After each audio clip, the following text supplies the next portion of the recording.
여러분, 세계에서 가장 가성비가 좋기로 소문난 스웨덴의 그리펜 전투기를 아십니까? 좁은 고속도로에서도 이착륙이 가능하고 정비도 간편해 중소국가들의 절대적인 사랑을 받아온 명작입니다. 하지만 최근 이 그리펜의 아성에 강력한 균열이 생기기 시작했습니다. 바로 대한민국이 독자 개발한 중형 전투기 KF-21 보라매가 등장했기 때문입니다. 오늘 과학과 경제학의 렌즈를 통해 왜 가성비의 제왕이라 불리던 그리펜이 한국의 신의 전투기 앞에서 무릎을 꿇을 위기에 처했는지 그 비밀을 낱낱이 파헤쳐 보겠습니다. 원래 스웨덴의 사부사가 만든 그리펜은 군사 강국들 사이에서 독특한 위치를 차지했습니다. 막강한 성능의 미제 전투기들이 시장을 지배할 때 그리펜은 가장 합리적인 비용으로 영공을 지킬 수 있는 유일한 대안으로 꼽히며 수많은 국가들의 선택을 받았습니다. 실제로 스웨덴은 구소련의 위협에 대응하기 위해 아주 독특한 군사교리를 발전시켰습니다. 정규 비행장이 파괴되더라도 일반 국도나 고속도로에서 즉각 이착륙할 수 있고 전문 정비병이 아닌 일반 징집병 몇 명만으로도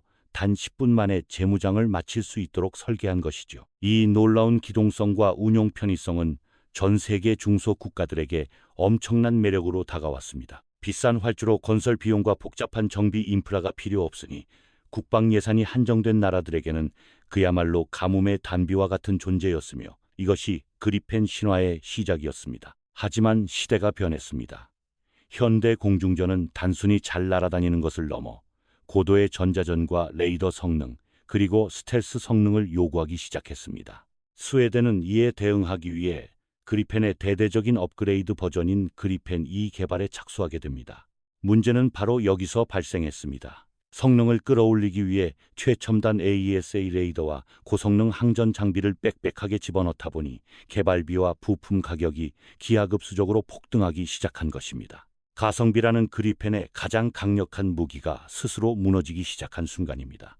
놀랍게도 최신형 그리펜 2의 일대당 도입 가격은 이제 500만 달러에서 심지어 1억 달러를 호가하는 수준까지 치솟았습니다. 이는 지구상 최강의 5세대 스텔스 전투기라 불리는 미국의 F-35A 도입 가격과 거의 맞먹거나 오히려 더 비싼 황당한 수준입니다. 성능은 여전히 단발 엔진의 한계에 갇혀 있는데 가격은 스텔스기 수준으로 비싸졌으니 구매를 고려하던 국가들은 멘붕에 빠질 수밖에 없습니다. 바로 이 틈새를 정확하게 파고든 게임 체인저가 있으니 그것이 바로 대한민국의 기술력으로 탄생한 KF-21입니다. KF-21은 태생부터 그리펜 2와는 체급 자체가 다릅니다. 그리펜 2가 엔진 1개를 쓰는 단발 전투기인 반면 KF-21은 2개의 강력한 엔진을 탑재한 쌍발 중형 전투기입니다. 오늘 우리는 이 두 전투기의 물리적 체급 차이가 만드는 전술적 격차를 분석합니다. 자, 먼저 공학적 관점에서 단발 엔진과 쌍발 엔진의 본질적인 차이를 들여다봅시다. 엔진이 하나라는 것은 기체의 크기와 무게를 줄여 유지비를 아낄 수 있다는 장점이 있지만 동시에 무장 탑재량과 비행 안정성 면에서 치명적인 한계를 가질 수밖에 없음을 의미합니다. 반면 쌍발 엔진을 탑재한 KF-21은 2개의 F-414 엔진이 뿜어내는 강력한 추력을 바탕으로 훨씬 더 무거운 무장을 장착하고 더 멀리 날아갈 수 있습니다. 하늘의 격투기에서 체급이 깡패라는 말은 단순히 비유가 아니라 물리학 법칙이 증명하는 엄연한 사실입니다. 구체적인 수치로 비교해 볼까요? 그리펜 2의 최대 이륙 중량은 약 16.5톤 수준인 반면 KF-21은 25.6톤에 달합니다. 무려 9톤 가까운 무게 차이가 나는 것입니다. 이 차이는 전투기가 하늘에 싣고 올라갈 수 있는 미사일과 폭탄의 양에서 압도적인 격차를 만듭니다. 실제로 그리펜 2는 무장 탑재량이 약 7.2톤에 불과하지만 KF-21은 7.7톤 이상의 강력한 무장 탑재 능력을 자랑합니다. 게다가 쌍발 엔진 덕분에 장거리 공대지 미사일이나 초음속 미사일 같은 무겁고 거대한 최첨단 무기들을 훨씬 더 안정적으로 운용할 수 있습니다. 작전 반경에서도 격차는 벌어집니다. 단발 엔진은 연료 적재 공간이 협소할 수밖에 없어 장거리 작전에 취약합니다. 그리펜 2가 내부 연료통을 억지로 키웠다고는 하지만 태생적으로 덩치가 큰 KF-21의 연료 적재량과 이로 인한 작전 효율성을 따라잡기에는 역부족입니다. 전투기 조종사들의 생존성 측면에서도 쌍발 엔진은 비교할 수 없는 심리적 안정감을 제공합니다. 만약 광활한 바다나 적진 한가운데서 엔진 하나가 고장 난다면 단발기인 그리펜은 즉시 추락하지만 KF-21은 남은 하나의 엔진으로 안전하게 기지로 귀환할 수 있습니다. 이제 더 깊은 공학적 비밀인 미래 개량 여력, 즉 플랫폼의 확장성에 대해 이야기해 봅시다.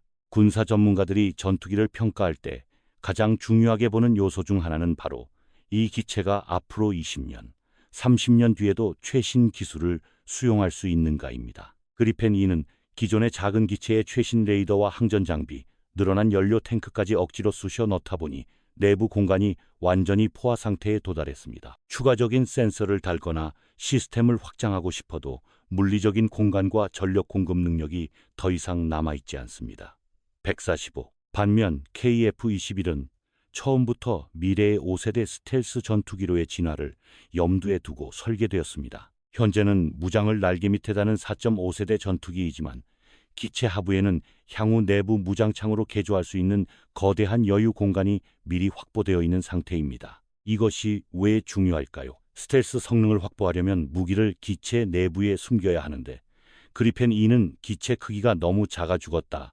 깨어나도 내부 무장창을 만들 수 없습니다. 즉, 그리펜 E는 4.5세대가 한계이지만 KF-21은 언제든 5세대로 진화할 수 있는 것이죠. 이러한 미래 확장성은 무기를 수입하는 국가들에게 엄청난 메리트입니다. 지금 당장은 예산 부족으로 4.5세대 전투기를 사더라도 향후 안보 환경이 변하면 기체를 새로 살 필요 없이 기존 KF-21을 개량해 스텔스기로 업그레이드할 수 있기 때문입니다. 이제 방산시장의 가장 냉혹한 룰인 규모의 경제를 살펴봅시다. 아무리 좋은 무기라도 가격이 터무니없이 비싸면 아무도 사지 않습니다. 스웨덴 그리펜 E가 실패의 길을 걷고 있는 가장 결정적인 원인 역시 바로 이 생산 규모에서 오는 단가 상승에 있습니다. 스웨덴 공군이 도입하기로 한 그리펜 E의 물량은 고작 60대에 불과합니다. 브라질이 일부 수입하기로 했지만 전체 생산량이 너무 적다 보니 부품 하나를 만들 때 들어가는 고정비가 천문학적으로 뛰어올라 결국 대당 생산 단가가 폭등하는 악순환에 빠졌습니다. 하지만 대한민국은 다릅니다. 한국 공군은 이미 초기 물량으로만 무려 120대의 KF-21 도입을 확정지었습니다. 자국 군대가 이처럼 대규모 물량을 보증해주기 때문에 제작사인 KAI는 생산 라인을 풀가동하며 부품 단가를 극적으로 낮출 수 있는 것입니다. 게다가 한국의 방위산업 제조 능력은 전 세계가 경악할 수준으로 빠르고 정확합니다. 대규모 자동화 라인을 갖춘 사천 공장에서는 표준화된 공정을 통해 오차없는 기체들을 찍어내듯 생산하고 있으며 이는 고스란히 단가 인하와 납기 단축이라는 무기가 됩니다. 실제로 군사 전문가들이 예측하는 KF-21의 양산 단가는 약 500만 달러 선입니다. 그리펜 E보다 체급은 훨씬 더 크고 엔진도 2개나 달렸는데 가격은 오히려 2억만 달러 이상 저렴한 믿기 힘든 수준의 가성비를 실현해낸 것입니다. 이 놀라운 가격표가 공개되자 전 세계 방산 시장은 큰 충격에 휩싸였습니다. 그동안 울며 겨자 먹기로 비싼 그리펜 E를 바라보던 중소 국가들이 일제히 한국의 KF-21로 눈을 돌리기 시작한 것이죠. 가성비 왕좌의 주인이 바뀌는 역사적 순간입니다. 자, 그렇다면 구체적으로 어떤 나라들이 KF-21에 열광하고 있을까요? 대표적인 지역이 바로 동남아시아와 남미, 그리고 동유럽입니다. 이 국가들은 중국이나 러시아의 위협에 직면해 있으면서도 미국의 F-35를 사기에는 재정적, 정치적 부담이 큽니다. 특히 필리핀과 말레이시아 등 동남아 국가들은 영해와 영공을 지키기 위해 장거리 비행이 가능한 쌍발 전투기가 절실히 필요했습니다. 하지만 기존의 쌍발기들은 유지비가 너무 비싸 엄두를 내지 못했는데 KF-21이 완벽한 해결책으로 등장한 것입니다. 동유럽의 폴란드 역시 주목할 만합니다. 이미 한국산 FA-50 경공격기와 K2 전차, K9 자주포를 대규모로 도입하며 한국산 무기의 신뢰성을 뼈저리게 체감한 폴란드는 차세대 중형 전투기로 KF-21을 매우 유력하게 검토하고 있는 상황입니다. 여기서 우리는 아주 중요한 질문을 던져야 합니다.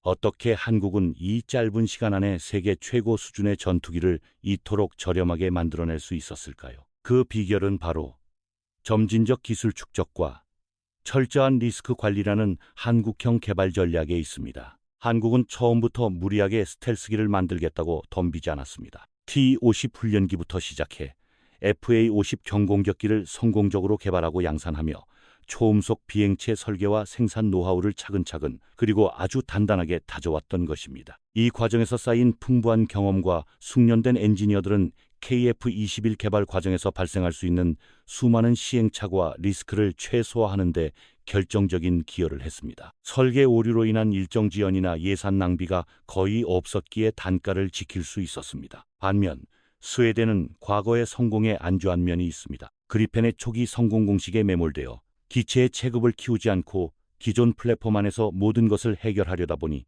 오히려 설계가 더 복잡해지고 개발 비용이 통제 불능 상태로 치솟아버린 것입니다. 또한 핵심 부품의 국산화율에서도 두 나라의 명암이 갈립니다. KF-21은 AESA 레이더, 적외선 탐색 추적 장비, 표적 획득 장비 등 전투기의 핵심 두뇌 역할을 하는 장비들을 국내 기술로 독자 개발하는 데 성공하며 해외 기술 로열티를 대폭 줄였습니다. 독자적인 기술력을 확보했다는 것은 수출 전선에서도 엄청난 무기가 됩니다.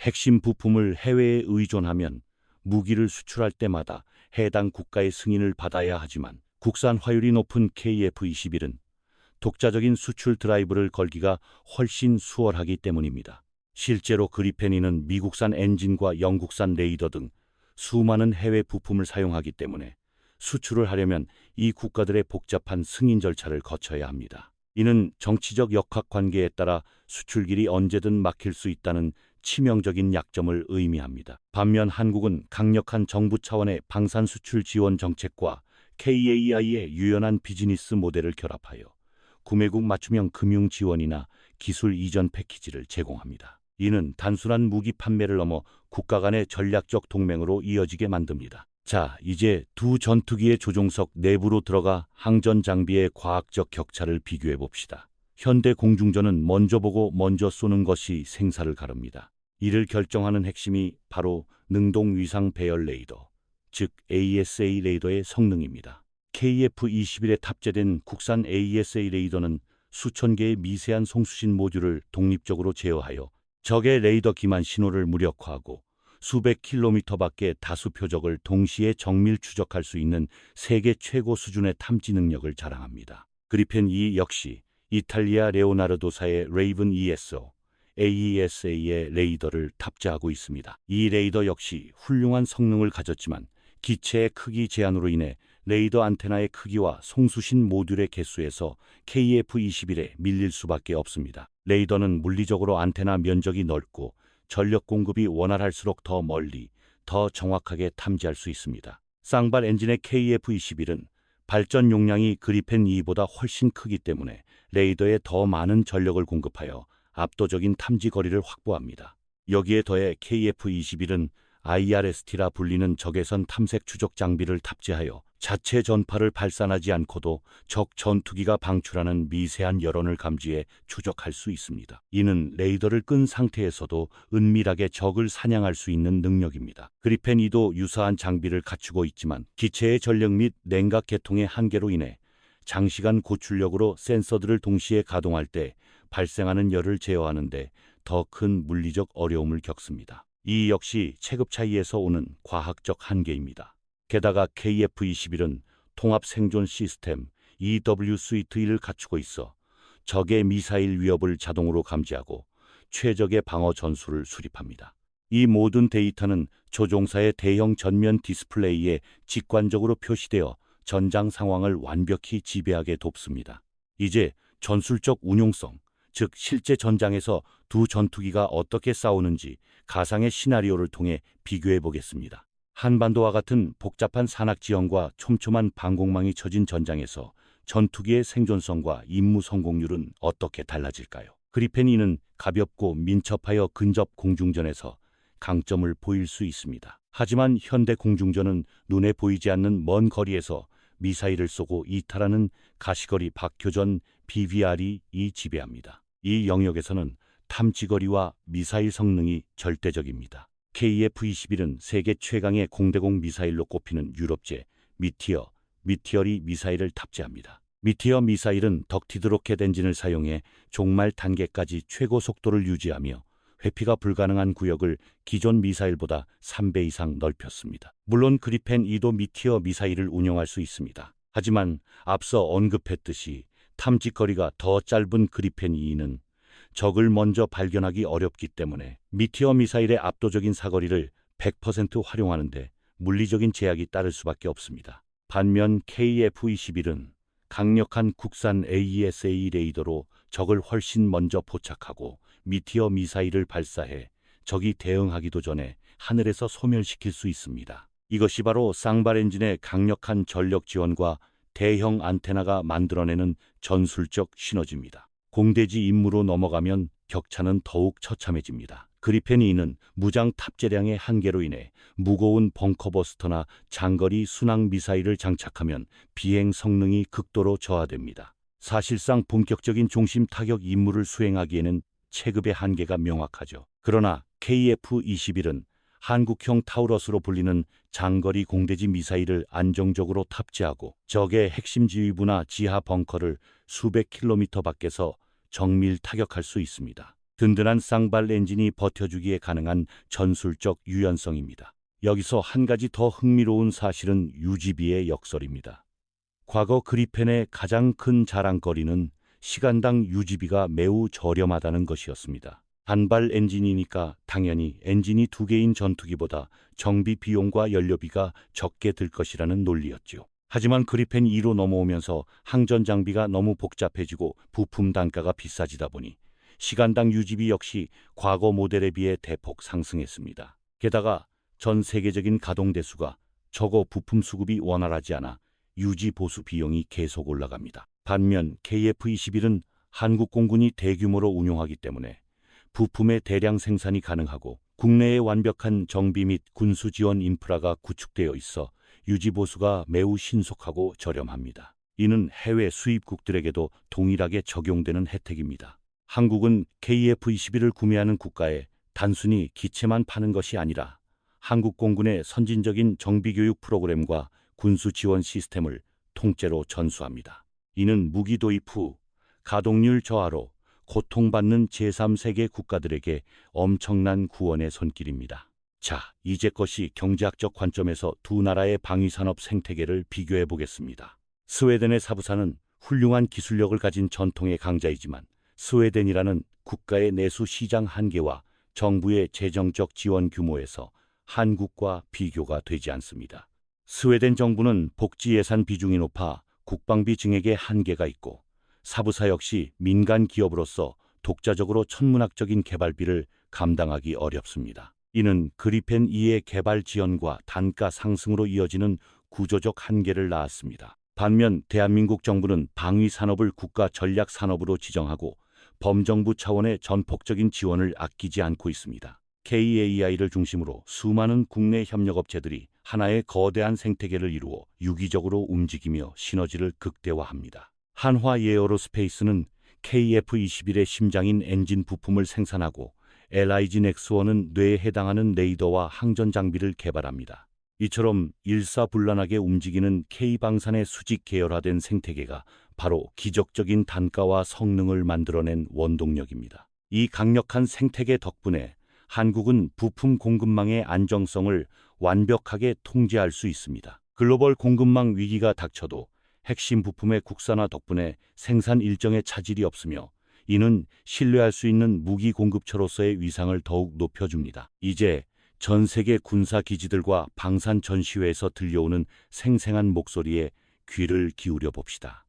최근 유럽과 아시아의 방산 전시회에서 KF-21은 단연 주인공이었습니다. 수많은 군 관계자들이 실물 크기 모형과 비행 시연을 보며 감탄을 금치 못했습니다. 특히 그리펜을 오랫동안 운용해왔던 태국 공군 내부에서도 심상치 않은 기류가 감지되고 있습니다. 노후화된 그리펜 초기형을 대체하기 위해 그리펜 2 도입을 검토했으나 너무 비싼 가격에 경악하며 KF-21 도입 가능성을 타진하고 있는 것입니다. 만약 태국마저 그리펜을 버리고 KF-21을 선택한다면 이는 스웨덴 방위산업의 치명적인 사망 선고가 될 것입니다. 오랫동안 자신들의 텃밭이라 여겼던 중소국 가성비 시장을 한국에 완전히 빼앗기는 상징적인 사건이 되기 때문입니다. 남미의 맹주 브라질 역시 고민이 깊어지고 있습니다.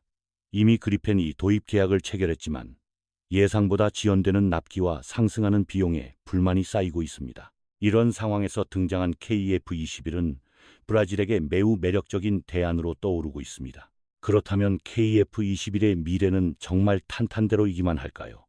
과학 커뮤니케이터로서 냉정하고 객관적인 분석도 잊지 않아야 합니다. KF-21이 완벽한 세계 제왕이 되기 위해 반드시 해결해야 할 마지막 과제들이 분명히 존재합니다. 첫째는 바로 미국산 엔진의 완전한 국산화 또는 라이선스 제약 극복입니다. 현재 KF-21은 미국 제너럴 일렉트릭사의 F414 엔진을 탑재하고 있습니다.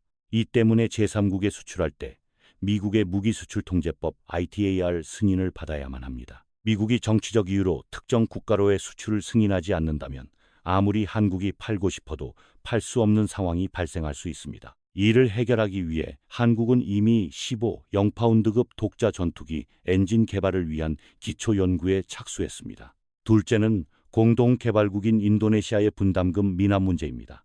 인도네시아는 재정난을 이유로 약속한 개발 분담금을 제때 내지 않아 우려를 자아냈습니다. 하지만 한국 정부와 KAI는 이에 흔들리지 않고 독자적으로 개발 일정을 완벽히 준수해냈습니다. 오히려 이러한 위기 극복 과정은 대한민국의 강력한 개발 의지와 재정적 안정성을 전 세계에 증명하는 계기가 되었습니다. 파트너가 흔들려도 끝까지 책임지고 명품 무기를 완성해내는 한국의 책임감에 전 세계 바이어들은 깊은 신뢰를 보냈습니다. 이제 결론을 내려볼 시간입니다.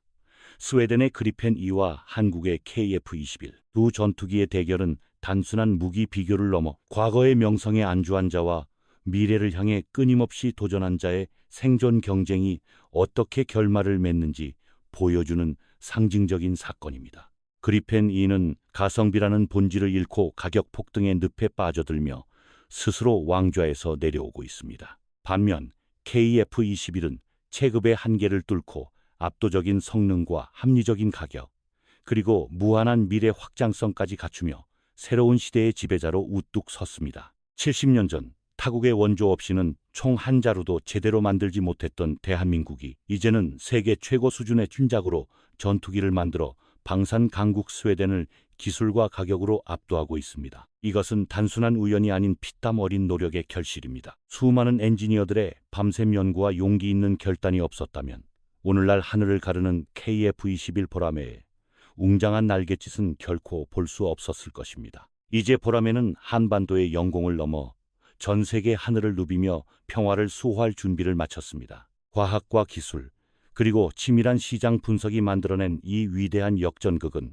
앞으로 글로벌 방산 시장의 판도를 완전히 뒤흔들 것입니다. 가성비의 제왕이라는 타이틀은 이제 스웨덴의 손을 떠나 대한민국의 품으로 완벽하게 이동하고 있습니다. 오늘 준비한 이야기는 여기까지입니다. 여러분은 단발 엔진의 그리펜 2와 쌍발 엔진의 KF-21 중 만약 여러분이 한나라의 국방부 장관이라면 어떤 전투기를 선택하시겠습니까? 여러분의 날카롭고 흥미로운 의견을 댓글로 자유롭게 남겨주세요. 이 영상이 유익하셨고 K방산의 위대한 도전에 가슴이 웅장해지셨다면 구독과 좋아요 그리고 알림 설정까지 꼭 부탁드립니다. 여러분의 작은 관심과 응원이 더 깊이 있고 흥미로운 과학 다큐멘터리를 만드는데 아주 큰 힘이 됩니다. 주변의 밀리터리 마니아 친구들에게 이 영상을 공유하셔서 한국의 기술력이 전 세계 방산 시장을 어떻게 바인딩하고 있는지 널리 알려주시는 것도 잊지 마세요. 토론창에서 여러분과 함께 뜨겁게 소통할 수 있기를 기대하고 있겠습니다. 다음 시간에는 더욱 흥미진진하고 상식을 뒤집는 과학과 기술의 비하인드 스토리로 여러분을 찾아오겠습니다. 교수처럼 깊이 있고 대중처럼 친근하게 과학을 배달하는 채널, 지금까지 상식을 뒤집는 과학이었습니다. 시청해 주셔서 감사합니다. 하늘 높이 날아오르는 KF-21, 보라매의 웅장한 비행을 끝으로 오늘 이야기를 마칩니다. 다음 영상에서 뵙겠습니다. 안녕히 계십시오.